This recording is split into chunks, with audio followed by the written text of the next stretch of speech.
Hello, folks. Thank you for being here today. My name is Henrik Bick. I'm here with the communications team at the Music Business Association.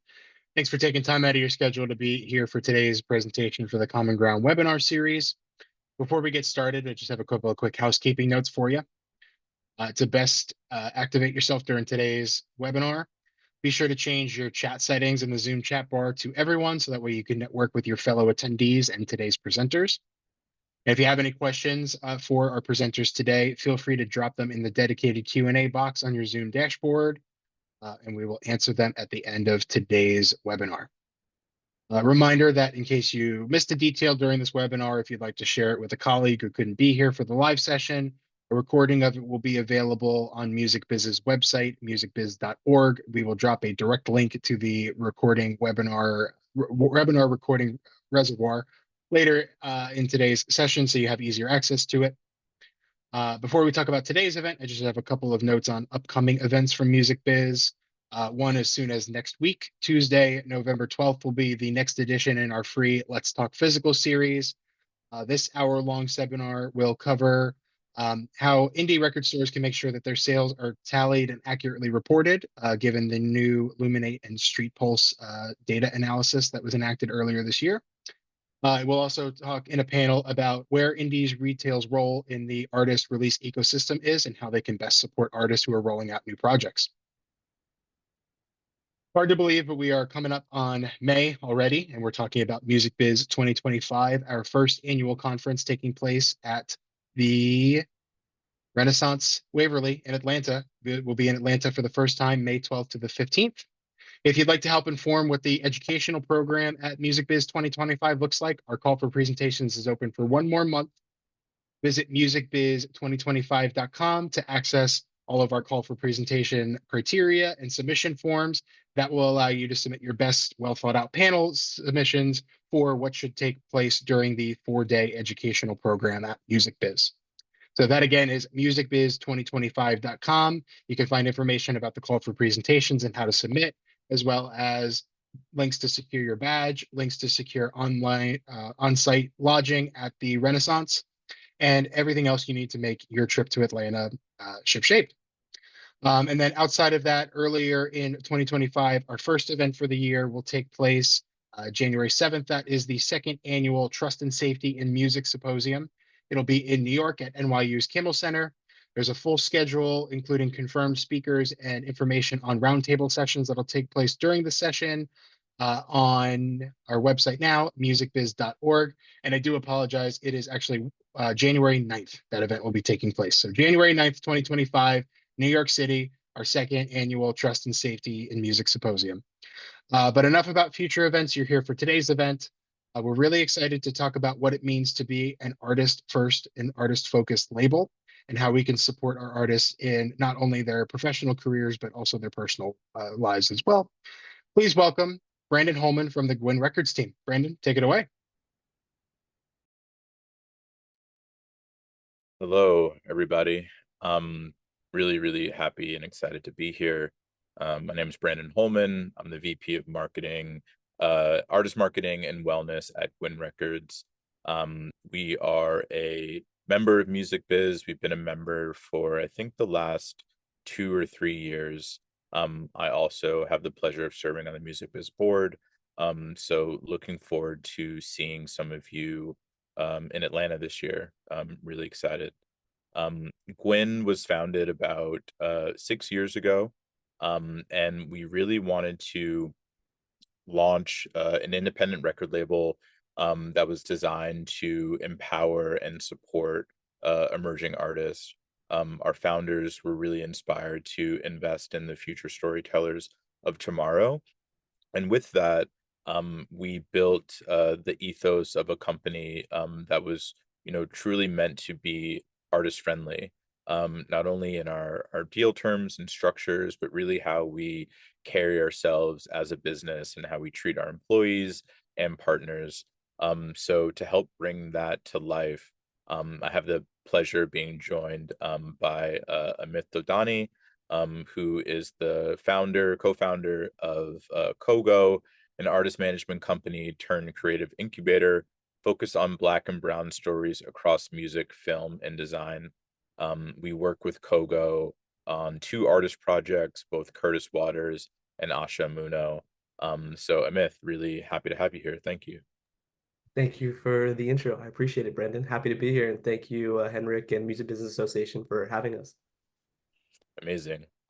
So Amith, would love for you to ground the conversation, just giving us like some backstory into um your origin as a music executive and manager, and just the formation of KOGO.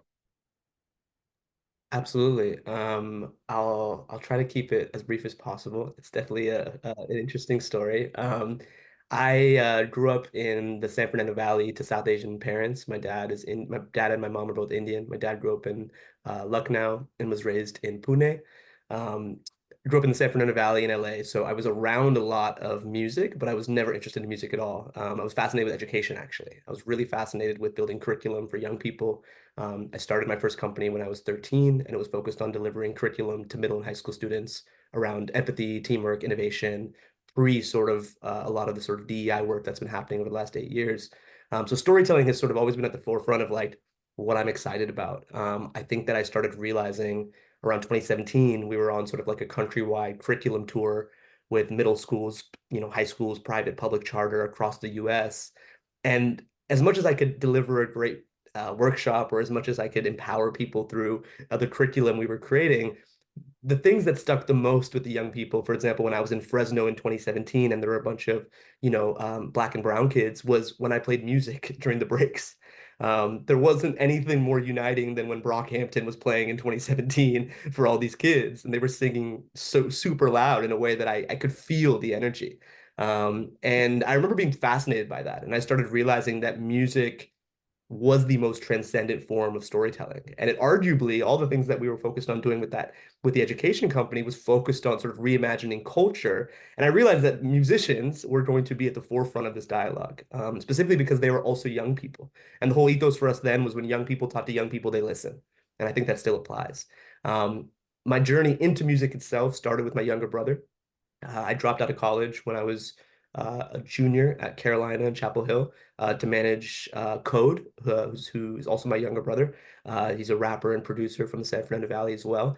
And that was a really fascinating time. It was 2018. It was a very, very different, the music industry was in a very different place, and I remember telling my parents at the time, like, give me 9 months and I'll know if I'm fucking crazy, excuse my language, or if this is something that is really special. And 9 months later, Coda ended up signing his first record deal. And that became sort of my college of the music business. And within a year, the pandemic happened. And my brother and I, were back at our parents' house. We were very lonely. We were very confused. And we had no idea what the future of our lives were going to look like, even though we knew we had very important stories to tell. And that was undeniable. And we started sort of ruminating on that. It was one of the most difficult years of my life. And I remember the inception for KOGO as a concept, the idea of building this artist community was that, if we're feeling this right now, there's probably thousands of other young people, especially other Black and brown kids, who are also feeling this loneliness. And the first thing we thought was that if we can find a physical space, if we can find a physical space to bring people together, that would be the first step. And I remember we had a little bit of a recording budget left, and we moved into this house off the 101 in Barham in Los Angeles in January of 2021. It was myself, my brother Code, an amazing photographer and designer named Brett Prendergast, and an amazing artist named Ale Araya, who was just sort of starting off her journey. And we moved into this house. It was in the Hollywood Hills, and we were like, we've never lived in a space like this in our life.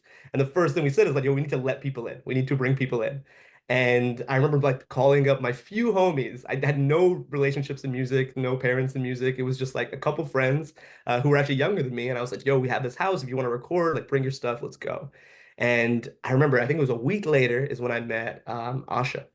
He came to the house, and I remember being like, who is this guy? And he didn't say a word. He talked maybe like 2 times a day. But his music was incredible. And I could see him catching an energy for this space. And very quickly, what was supposed to be a 3-month run became 3 years. And this home became the basis of not a management company, but a true community. And I started realizing that my work as a manager was under this larger umbrella of building KOGO and of making space for these creators, whether they're visual artists, whether they're music artists, whether they're designers, because all of these ecosystems are connecting right now more than ever.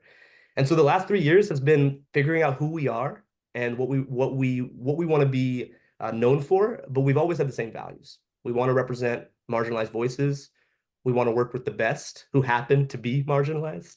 And we want to make space for new stories in ways that are both culturally and commercially impactful in a new way. And so, the last 3 years, we've done over 30 events and brought out over 20,000 people. And we, have worked some incredible artist campaigns, including with Asha Imuno and Curtis Waters, who we worked with Guin Records on. And I had the pleasure of working with Brandon, Misha, Gary, Satasha, Pierre, Anthony, everybody who was involved in that project. And forgive me if I left anyone out.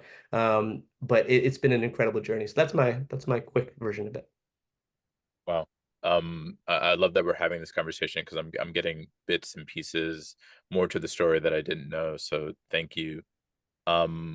I want to go back to the community piece that you mentioned because I feel like, you know, you have a very untraditional company that you're forming and that's in the process of growing. But at its core is community. I feel like those are the core values that I see. And when we're looking at like the independent artist landscape, the independent music landscape, I feel like community is something that people talk about a lot, but they don't always practice it, or it doesn't come to life in a way that I see KOGO really incubating it. So would love for you to speak on that, like, a little bit of the growth journey and like what community means to you through the lens of independent artistry. Definitely. It's been interesting. I feel like when we first started kind of like banging at the wall of community in 2019 and 2020, it was sort of equated with collectives, right? It was collectives. It was like the post Brockhampton era. Every time we bought every label and publisher we spoke to was, oh, you guys have a collective. And I'm like, no, we don't. And the reason it's not a collective is because I felt like collectives didn't allow the individuals to thrive. It was so focused on the group that it didn't allow these individual worlds to exist. And so I thought a lot about the language around this, and community felt accurate, not because everyone was the same. It was because the values were the same and everyone was so different. And that the community was sort of like this universe, and the artists were their own autonomous worlds. But it's so nice to be able to look left and right and learn from each other in the process and have creative collision through spontaneity and be able to see a couple steps ahead. And besides managers and A&Rs, artists need to talk to other artists, right? And so I think for me, what community means is a group of people that's constantly evolving. I don't think it's a finite group of people that all have the same shared values and are on different but connected missions. And I think for me, it was kind of a product of survival, right? My brother and I were like, yo, there's not any other South Asians besides Jay Sean. And Jay Sean is incredible, like wonderful guy, truly incredible, incredible guy. But he'll be the first to tell you, we need more, we need more than that, And there's obviously been some incredible artists in the last, 20 years. But I say that to say, like, to the world, it was like Jay Sean and maybe one other person. And I had no relationships in music, no parents, nothing. And so I'm looking around and we just didn't have it ourselves. And so it was a first from a place of survival because my brother was going through his first label process, and you learn so much that you don't know until you do it, that I realized I'm like, yo, there's no way other people haven't gone through this, right? And so I think the urgency of community has been really fascinating because fast forward to now, and every label and publisher is talking about community. And community kind of being the best form of A&R, community being the best form of marketing, and community being the best form of live experiences, right? And so I think we realized that there were a lot of experiences and spaces for fans. There were a lot of experiences and spaces for privileged artists who have access, and they often are in pop spaces. They often have certain demographic tropes, but there weren't many spaces for these Black and brown kids who really had so much to say, but really didn't have much information, right? And I think community was sort of a weapon against misinformation and disinformation, right? It was something that allowed us to share and grow together. And ultimately, I'll give you the best example, Brandon, of how it's played out now. Curtis Waters, right? He's an artist who's had an incredibly interesting journey. He had a massive hit record in 2020. Afterwards, he wanted to reimagine his identity and be independent. He came to us and was like, I just want to make the best music. I've already been at the top of the mountain. I actually don't want to be Drake. I just want to be like a really thoughtful artist that's here forever and that builds a following and can tour and has something to say. And Curtis went through so much with Stunnin' that if he had a community around him, and granted, the pandemic was the restrictive nature of that, right? Um, if he had that access, I think it would have helped him a lot mentally to be able to keep creating records, not just like Stunnin', but just in general, right? And the pandemic put that in front of him. It was nobody's fault, but it was a really interesting case study, right? And so, fast forward 4 years later, we have an amazing artist named Nafis Bougie right now that we found 6 months ago. He's this 19-year-old kid from South Africa. He's Bengali. He moved to the US last year. He was having a lot of motion that was happening before we met, but nothing really was connecting. And we started working together about 6 months ago, and we did a independent deal where we worked one specific song, and it was myself and my team, a song called Stephanie, and we kicked it up to 250,000 streams a day about 2 months ago, right? And all of a sudden, everything happened, right? All the partners, everything, his life changed like this, right? And it was so funny because when I met him, I go, look, I have a feeling this is going to work. And before it works, I want you to have community. I want you to have friends, and I want you to learn what you don't know now. So that when it does work, you're not looking like, what is going on?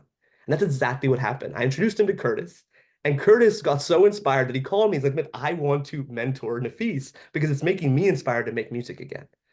And when Nafis went viral and he was like, what is happening right now? I go, call Curtis. And they had a conversation that ultimately I can't have as well as an artist who's been there before. Mind you, I'm calling Curtis beforehand and after, right? Helping him, right? Develop this artist. But that is the best example of what it means to what the power of community can be to drive strategy, to drive decision making, and to know how to move fast and not mess up.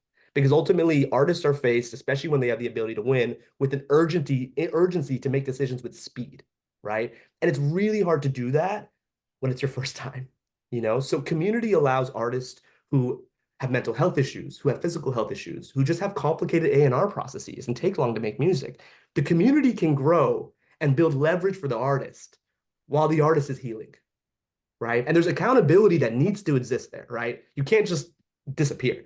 But as long as there's accountability, the community is the vessel, right? And the stories are forever. So hopefully that colors in kind of how it plays into action. No, it definitely does. I would love to hone in on Curtis, because that was the first project, that we worked on together, between Guin and KOGO. And you mentioned sort of like, Curtis' past success, him taking, 3 to 4 years to really just like hone his craft. He doesn't want to be Drake. He doesn't want to go viral again necessarily. Like that's not the intention. He just wants to create good music.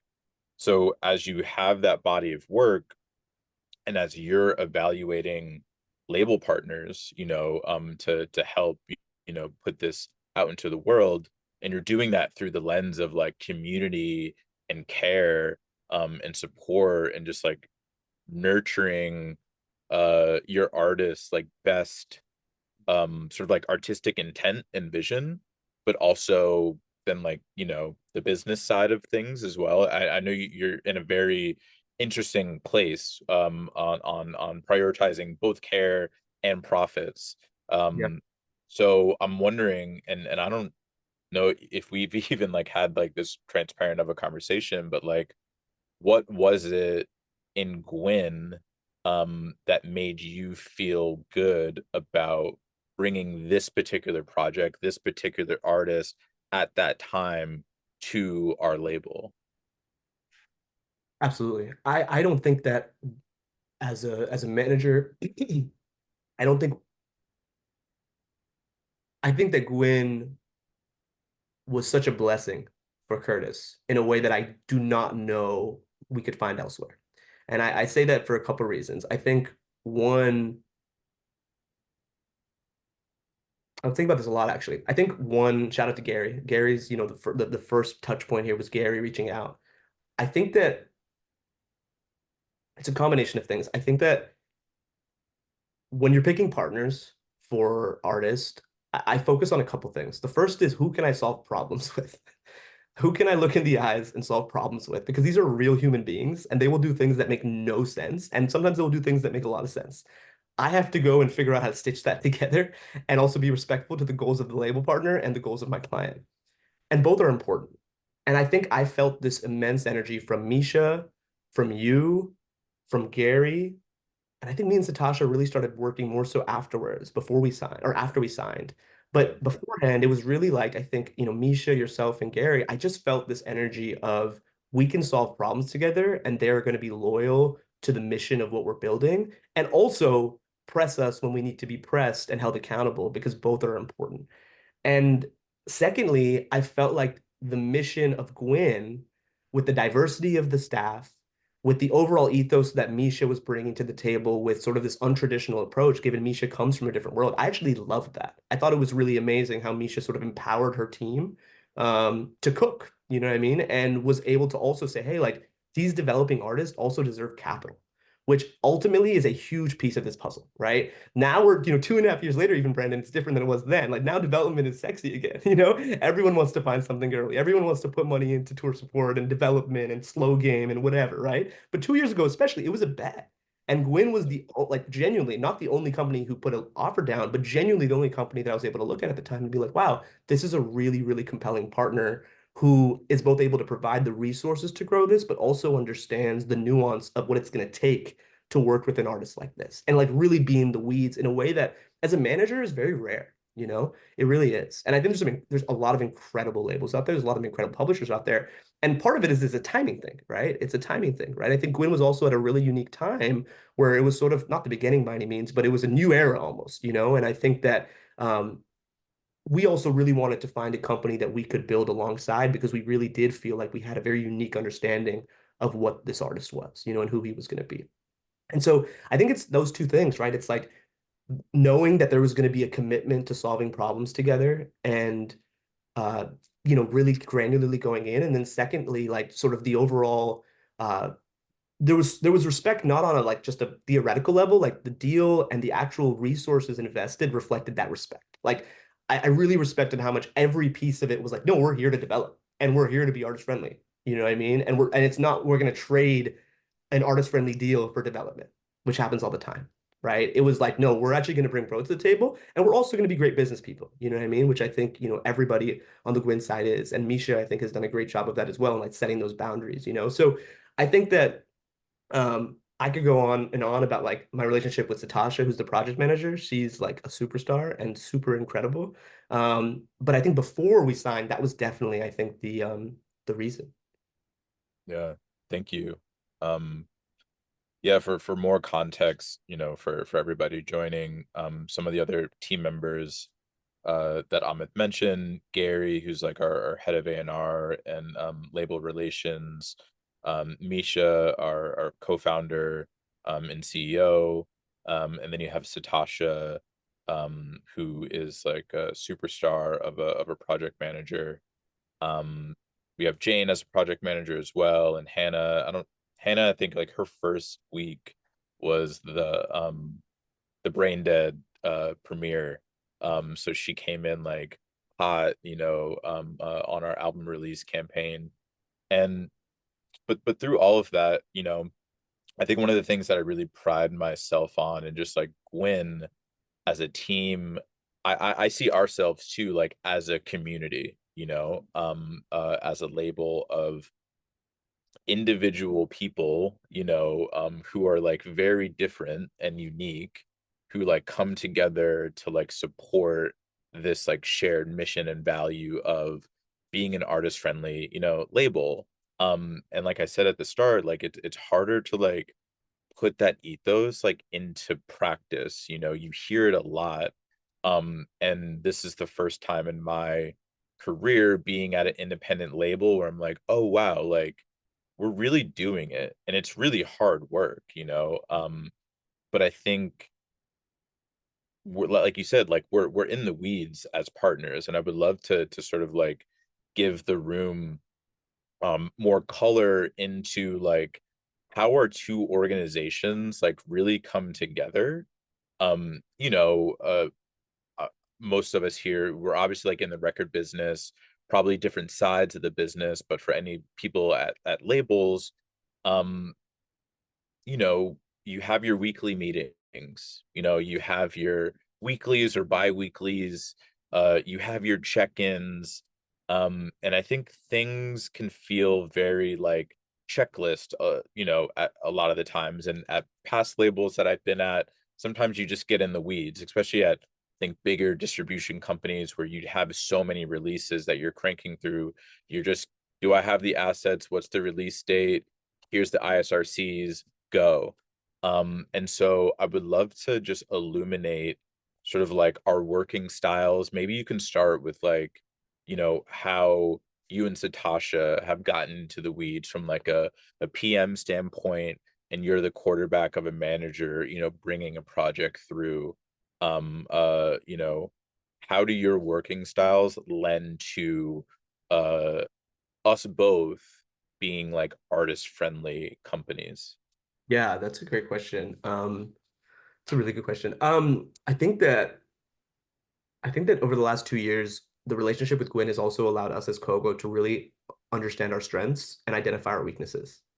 And I think that's been really beautiful because it's not been from a place of judgment, you know? And I think that in a lot of ways it was vice versa too. You know, we were able to be really transparent, I think, as a team, outside of even those weekly calls. I think your project manager is really an incredible, like it's such an integral piece of this puzzle, right? Like no matter what, I think, right? Especially with an independent label, like your project manager is really the person. I don't even want to limit Satasha's role to that because he does so much, but the person you're talking to every day is really the anchor, you know, of like sort of what, especially for a developing artist, like what's going to happen and sort of how the rest of the company is going to understand this artist, how partners will understand them. Like there's only so much yapping that I can do to everybody individually. Like part of being a great manager that I'm still learning, but a mentor told me is like, you know, at one point you go from managing your artist to managing your artist teams. And you start learning that your role is actually to help manage the companies you're also working with in context of that project, given they have other priorities too, you know? And I think that I didn't really learn what that meant until the relationship with Gwen, where like we all were really, really hands-on together because we all wanted it so much. And it was a project with Curtis and then with Asha that required a village. Like it genuinely required, it was not a baby thing, you know, it was like developing, but it was not baby, you know. And so that was really cool because we had like with Curtis, this like already established act, and then with Asha, something very fresh. So I guess I'll talk more on the Asha front because I think it's probably more of like a 0 to kind of like I'd say we've taken him to like 30 or 40 at this point and like still need to kind of go all the way.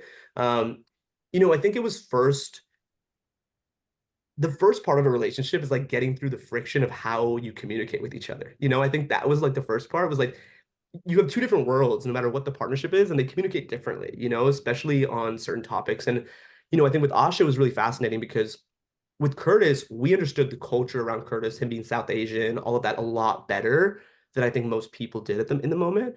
But with Asha, talking to you, talking to Gary, you know, talking to Satasha, talking to Anthony, like there was a lot of game that I was gaining around, okay, how do we position this artist within Black music, you know, in an appropriate way and in a tasteful way and in a way that's really intentional, you know? And I think that was really cool because it kind of shifted into like, yo, Brandon, like, does this make sense? Like, does this BET play make sense? Like, I'm putting my hands up, I'm trusting you now that you know sort of like what the values are. And simultaneously, I'm coming in and be like, yo, this is what worked, this is what hasn't worked, these are our boundaries and here's what I'm trying to explore. Here's like, you know what I mean? And here's some things we're really, really, really fucking great at, you know? Which in our case with Asha, I think it was the music, the live strategy, and I think the marketing, like the creative marketing strategy. You know, I think Asha's a highbrow taste-making artist, so it's always an interesting thing to figure out how do you like digitally market this until he reaches a certain scale or has a hit record. But we had a lot of those bases covered on like a creative marketing side, on an A&R side, and on a live side with that album.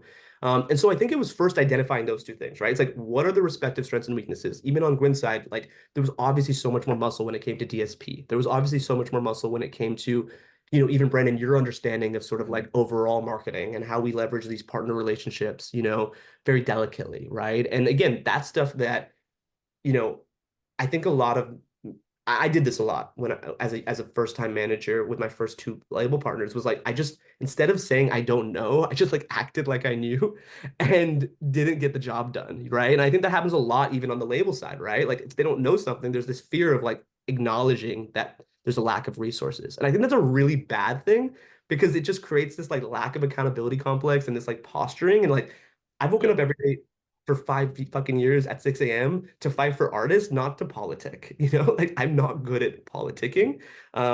I'm happy that certain people on my team are better than me at it. And like, I'm happy that you, Brandon, for example, are able to go and talk to certain people and be like, yo, this is what this means, because you have certain experience that I can't, have to learn, right? And so I think it's identifying those strengths and weaknesses in the partners, not holding them like, not making it an ego war, just being really honest. And then in practice, it was very interesting. I mean, honestly, I think it started with like building trust, right? So for example, like with Pierre, Pierre's an incredible creative director at Guin. At the beginning, there was a bit of friction because we were so used to doing everything creative in-house. And we were nervous that Asha would, not be able to connect with Pierre. And I realized that, we wouldn't know unless we tried, right? So at the beginning, we were kind of being there was a lot of friction. And then I was like, wait, hold on. The way this project wins is if everyone, like all the specialists, are great at being specialists, right? And I think it took some friction in those initial releases for then us to get to a point where Pierre is, the head of the ship creatively now and did an incredible job with the album, right? Alongside Asha's vision. They can have an autonomous conversation, you know what I mean? And I think that the actual practical application of the relationship was a lot of me and my team, shout out Gush, Brandon, and Yaren, having direct convos with these individual partners at the label that were outside of those weekly meetings to sort of like contextualize and nuance out what was happening on those weeklies. What was going wrong? Why was something not done? What could we have done better? What could you have done better? It was a lot of real inhuman in-person time. And that's also something that I didn't find with other partners at the time that I really appreciated about Guin was that I was seeing you guys in person a lot. We were going out together. We were at BET and there was 6 of you with Asha, right? It's like there's like with an artist that's as special as Asha, there's like a humanity that needs to be around him for people to understand how special it is, right? He's not going to be on TikTok fucking telling you that he's the best. He's just the best. But you have to feel that. So I think there's a lot of that in-person time. And at one point, I think we just found the flow. I think at one point we found the flow. And then once it stopped working in that flow, Satasha, I think, did a great job after that, holding everyone super accountable.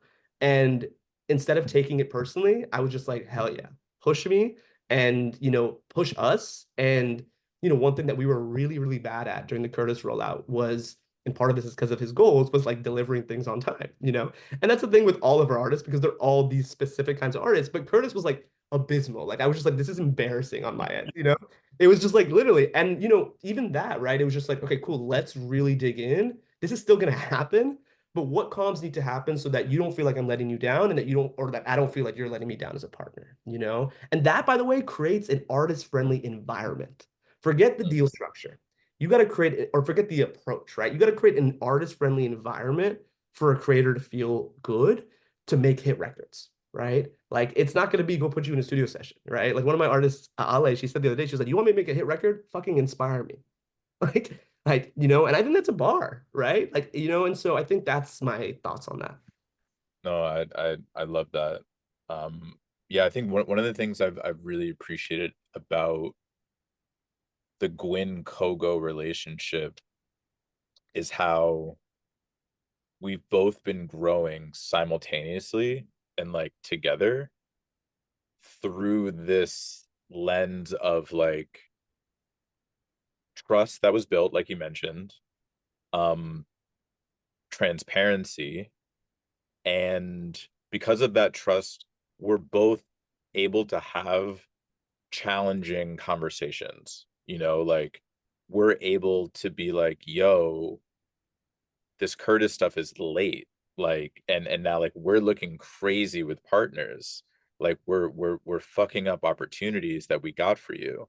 And then you're able to like listen and not let ego get the best to be like, and then there's times too when like you're pushing back on us for how we might have let you down or where we need to strengthen up and provide more support. And I think as a company, like we've had to also like swallow it, not let ego just be now like we're just like fighting fire with fire, and now we're two partners angry. Like I think one of the things that I always think of is just like, how are we responding to our managers? How are we delivering bad news? How are we crafting this in a way where, we're using strong language so like they know that, we're serious and that this is a boundary, but it's also like respectful. So then, we're not pushing it too hard. So this person's just gonna be pissed off and slam, like that just doesn't work. And so when you talk about the artist friendly environment, I think that the Guin KOGO relationship, albeit very challenging at times for reasons for us both, our unique sort of dynamic. I think we're constantly evolving and working together, like you said, with that shared promise and intention to like deliver on the artist um and their goals. I think one thing too, which we talk about a lot, which I would love to bring into the conversation, is navigating uh artist mental health and like the personal um struggles, challenges, just the things that they're dealing with. I think even now, you know um in today's political landscape, I'm even thinking of like what the, the news broke yesterday. Like, was Mhm. yesterday a productive day for like anybody? Like, I wasn't sending hard emails like, "Where's this?" on a day like yesterday. But I think, a lot of artists, as as a manager, go through a lot of life stuff. And it makes it not only challenging for the manager, but then it also makes it challenging for a label. So would love for you to speak on like, how you and how we approach some of these challenges that feed into this like artist friendly environment. How do we um give the space for an artist to go through what they're going through, but also keep things on track, sort of like as a business. Yeah, absolutely. This has been the hardest challenge as a human and as a manager. Um, my story started with my younger brother almost losing his life because of mental health issues. There's been moments where I'm confused as to whether myself or the work or the label or the fucking music industry is the problem when I'm looking at an artist who's, crumbling about something that actually has nothing to do with any of those things. But as the manager, you're so close, You are truly, at least, excuse me, the way we do, we're artist partners. I think that if we limited our role to managers, it would make sense.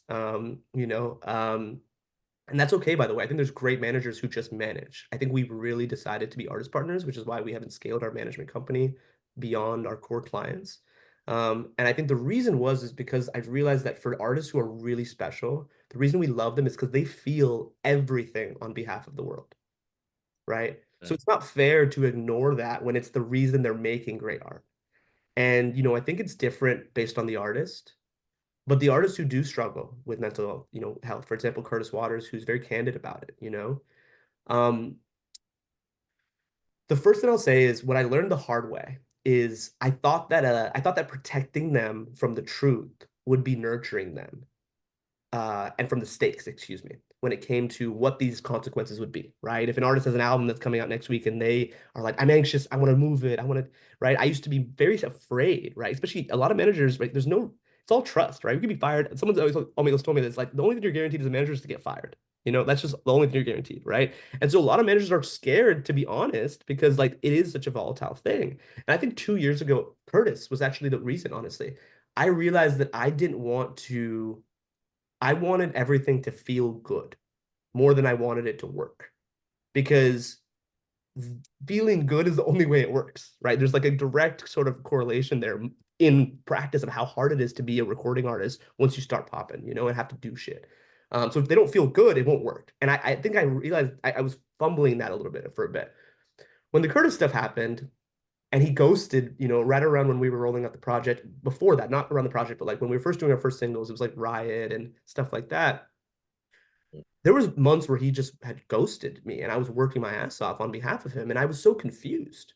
And instead of having the conversation, I was sort of like beating around the bush, following up, whatever. And I remember in December of 2022, I called him and I was really overwhelmed. And I was like, Curtis, what's going on? Like, I love you, I care for you, but I feel like I'm running faster than you, and this is your ship. Like, I don't want anything that you don't want. what's happening here? He told me something. He goes, Amit, I'm so happy you're telling me this. I was really ashamed because I didn't know how to talk to you. But because I know you care.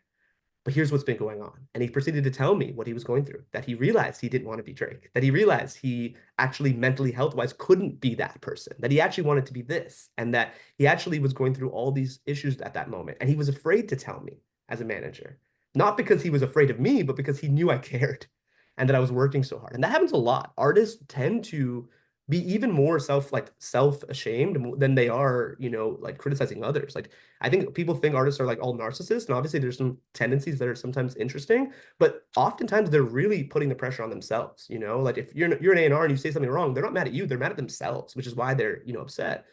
And I think in that moment when he shared it with me, I sort of reassured him. I go, Curtis, I don't want you to feel that our relationship is tied on something that on a monetary goal or a data goal or something that you told me 6 months ago can't be revised. Our relationship is I am managing not just Curtis Waters, but Ubby as a person in all of itself, as a multi-hyphenate, right? And obviously there's boundaries, but I care about Abhinav. And whatever Abhinav wants to do, I will back up. And I'll be honest with you, but I will back it. But more than anything, we as partners need to be aligned. We have to be honest with each other. And he said something to me that I think everyone should know. He goes, Amit, if you are more vulnerable with me about your emotions, I think I'll be more vulnerable with you. And I was so fascinated by that because I go, Curtis, that's interesting to hear because I was scared to do that because I didn't want you to feel like I was going to fumble or that I was weak, right? Or that I couldn't handle it. And he goes, no, Amit, like everyone has emotions. You showing me your emotions invites me to be more vulnerable with you. And I think that convo changed my entire perspective on this. And it took me to the next year where we have an amazing artist named Alea Raya. She had her first EP ever. And she had a really terrible, terrible mental health incident a week before the project came out. And she was ready to pretty much never post about it. And I asked her this question. She was having an anxiety attack. And I looked at her and I go, Ale, after it was wrapped up, I was nurturing her. And afterwards, I was like, we're going to be working together for a long time. And I care about you deeply. And I care about you as a human deeply, more than I care about your art, because that comes first. In moments where your anxiety or your mental health may be convincing you in the short run to make a decision that will impact you in the long run, do you want me to push back against it or do you want me to follow your lead? Because I don't think it's my space to decide that. So I'm asking, what do you think? And she was shocked by the question because it was such a specific way to frame that, right? Where the options were hers, right? And if you give artists an options, they love you. And she goes, Amit, you have to push back because you're the only person in my life that pushes back. Because if I listen to the voice in my head or I listen to my friends, no one knows me like you know me. You have to push back. And that permission allowed me to sleep at night.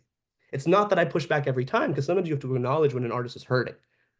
But it's really important that as a manager and as the artist, and honestly, Brandon, even with you, the way you've done it with Asha and Curtis as a label partner, just being honest about, hey, when you're about to make a decision because of your mental health or your physical health, especially mental health, that is going to impact your career long term, and you're yelling and you're doing this, do you want me to push back, even though I know it's going to be hard and it's going to hurt you in the short run?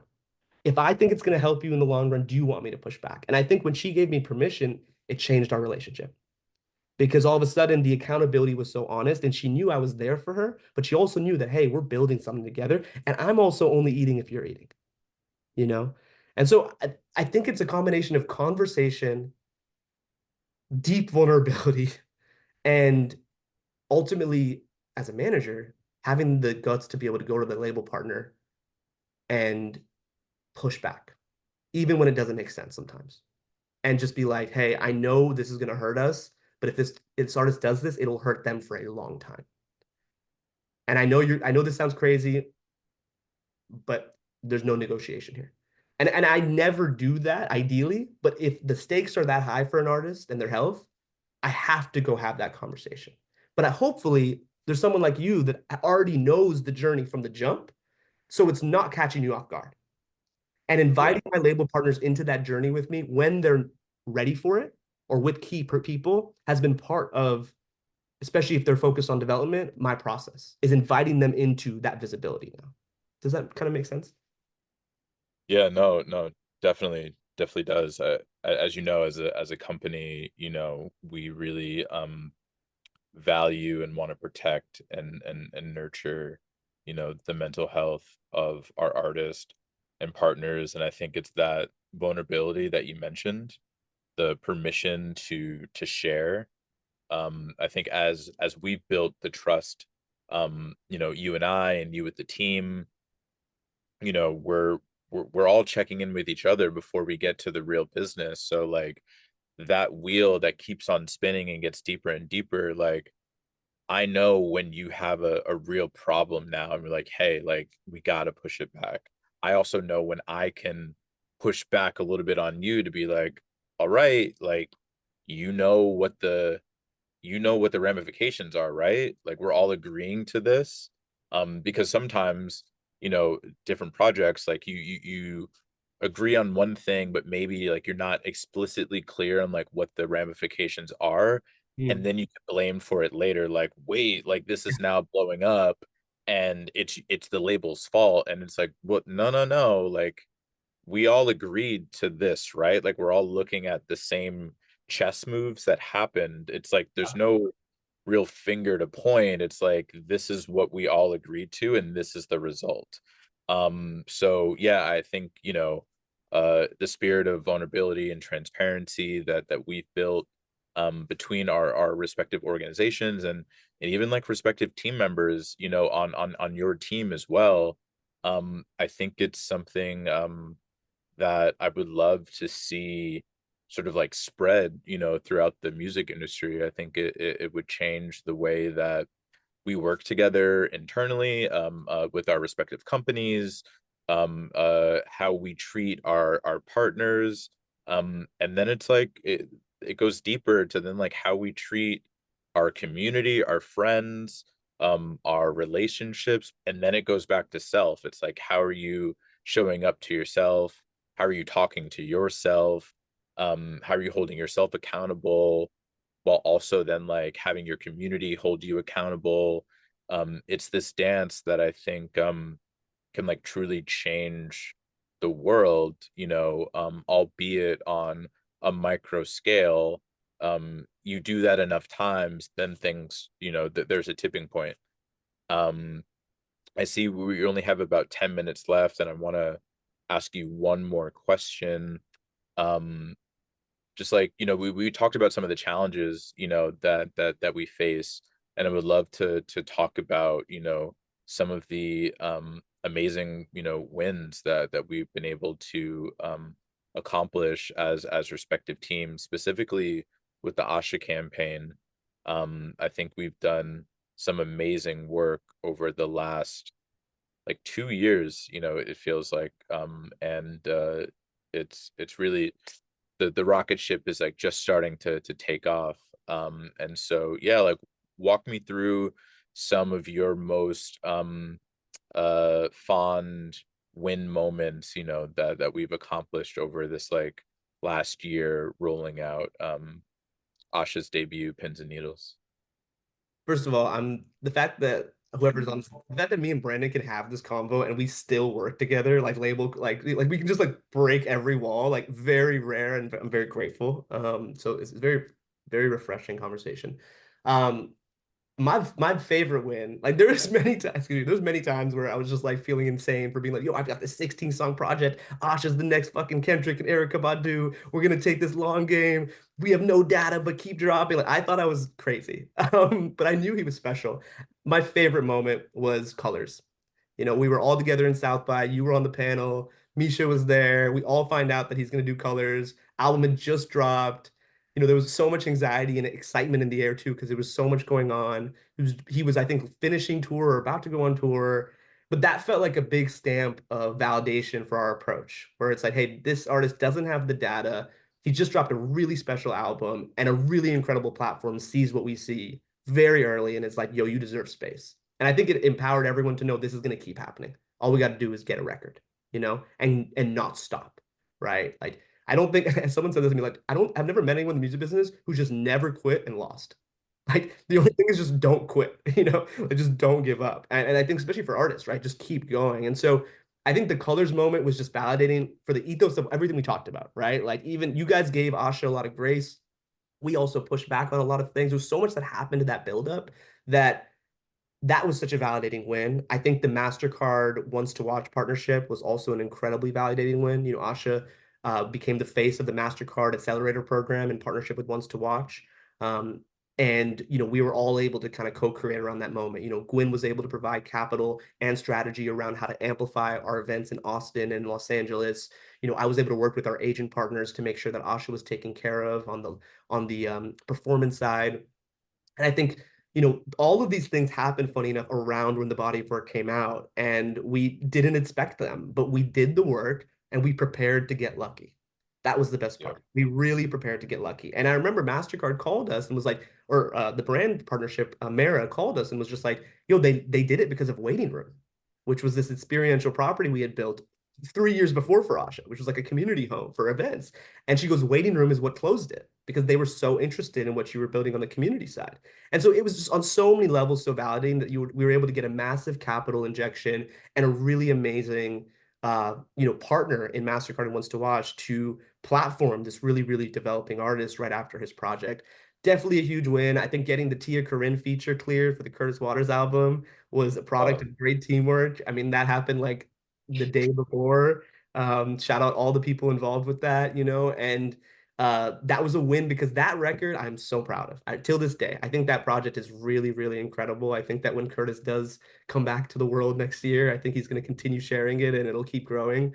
I think that was on a culture level, and the Bad Sun experience we threw at Braindead Studios, 200 people, culture players, artists, all these folks, 200 people watched a 45-minute visualizer and were crying. And we did a Q&A with Curtis after. Ooh, I'm getting emotional. And I remember Curtis looked at me and he was just like, Amit, I want to be an artist again. And it was after that event. And I just remember being like, oh my God, we've been through so much together. And we won. Like that was the win, right? Like just sharing that body of work and him feeling how he felt. And I think everyone at Gwyn, everyone that night was like, there's something special here. Yeah, Who for knows sure. where it'll go, but this is special, you know? So those would be two that stand out. Oh no. Did we lose a myth? Hello, hello. It looks like Brandon's video is just Lose a myth. stabilizing from our end. Hopefully we'll get him back in 1 second here. Looks like we're moving again. I think Brandon might be frozen. Yeah. Oh, Brandon, you here? We hear you or we see you and everything. We can't hear you. Oh, okay. Oh no, we're good now. We're good now. You're good.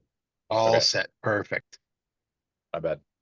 Um, yeah, it blanked out, so I lost that. But it was the excitement of Curtis. Yeah, no, I was just saying that those two, the brain dead experience and colors, I think were both indicators of like, okay, this means something. It's gonna work. It's gonna take its course. We're on the right track.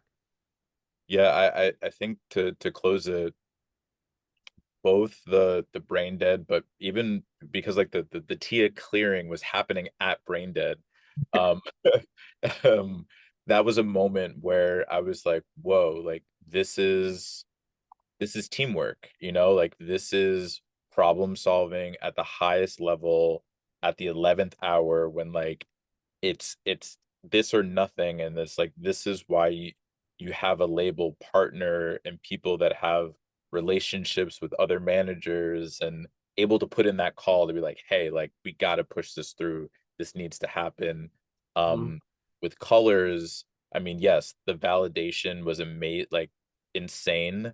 It was just like the bookend, but also just like the teamwork that it took to instantly book flights and get us from Austin to Berlin in a day. Shout out to Hannah, who I think is on this call, for making all of that happen. That was insane.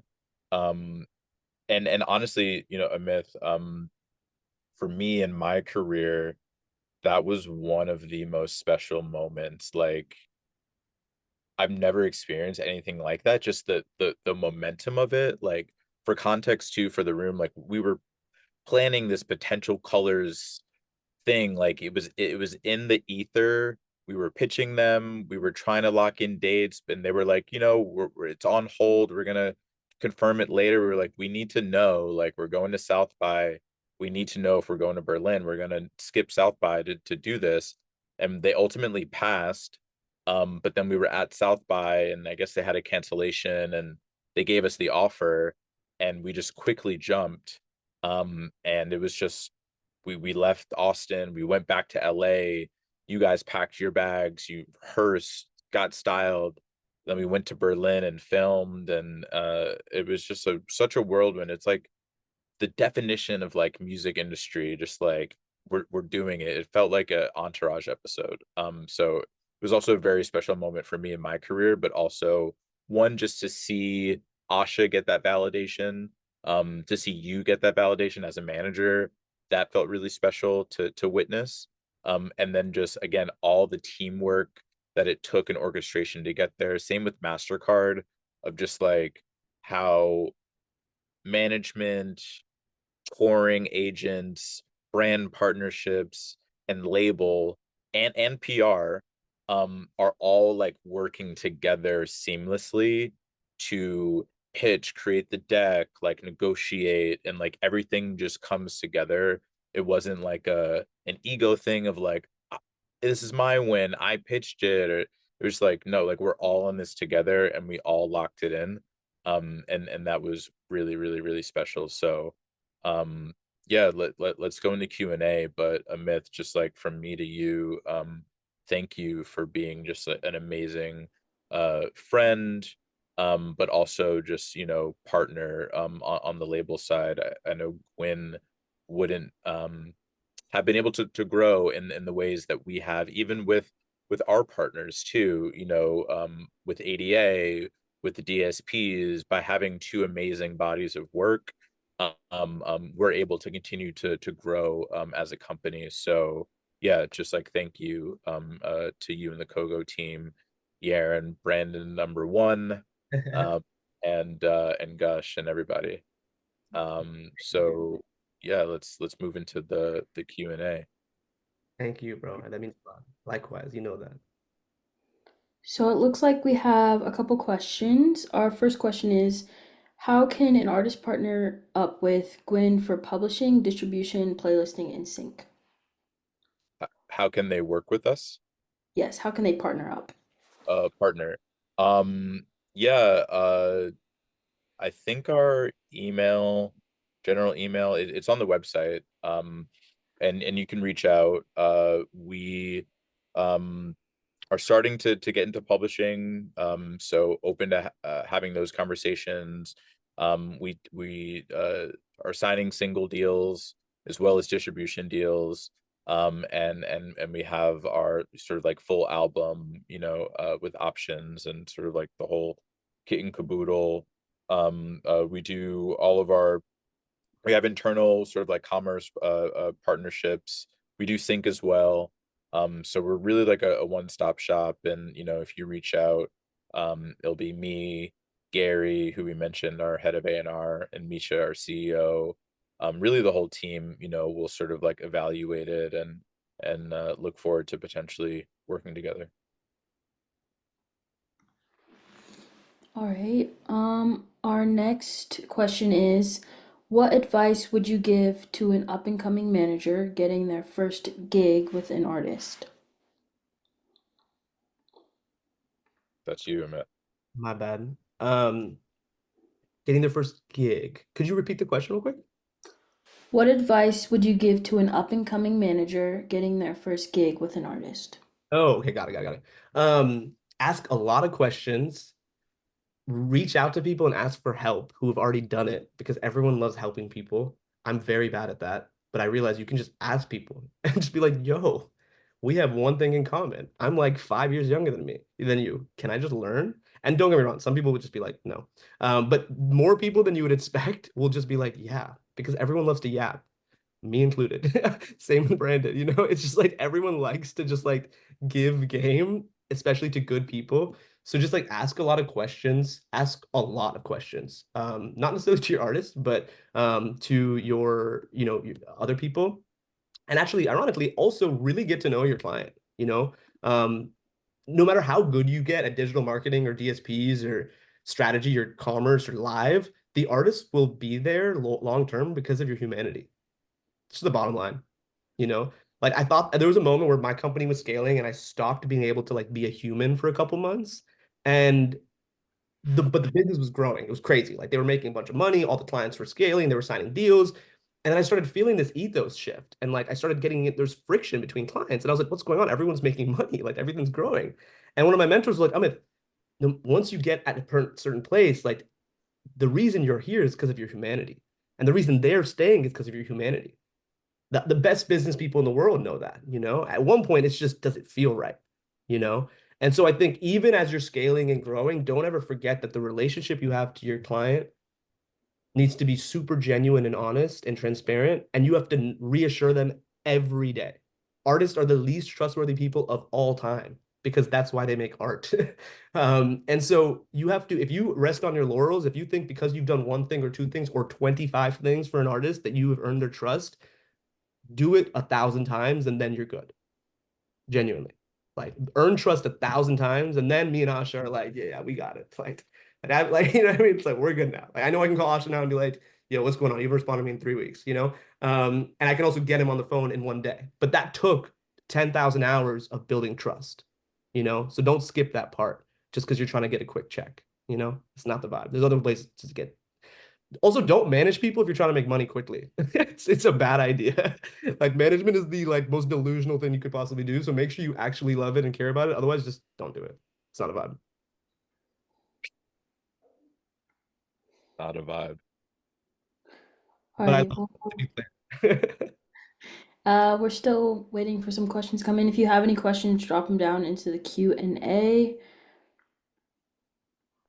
And if we are approaching the end of questions, I just want to, from the music biz side, say thank you so much, Brandon. Thank you so much, Amit, for being here today. This conversation was enlightening on so many levels. First and foremost, from the music biz side, we always try to preach and practice that we are all human beings first, and we work second.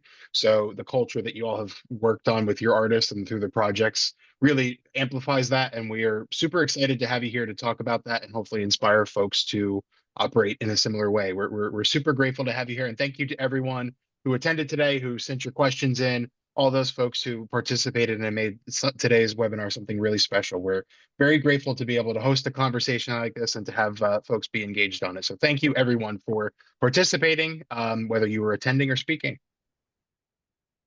Thank you. And see you all in Atlanta. A really great conference. I'm looking forward to it. Really, hats off to Music Biz as just being one of the best associations. I'm not even saying that because I'm on the board. Henrik, what you said about being human first, I haven't felt that from a lot of organizations in the music industry. So really pleasure to be here and looking forward to seeing all of you at the conference in Atlanta. If you see me, just say hi. And thank you guys for having me as well. Thank you, Brandon. Thank you, Henrik. Thank you, Music Business Association. Very grateful. I'm gonna find my way to Atlanta. I guess that's the next play. So appreciate y'all. Wonderful to hear. Thank you all again. Looking forward to welcoming you to our next webinar and to future events, both virtual and in person. You all have a great rest of the day and week.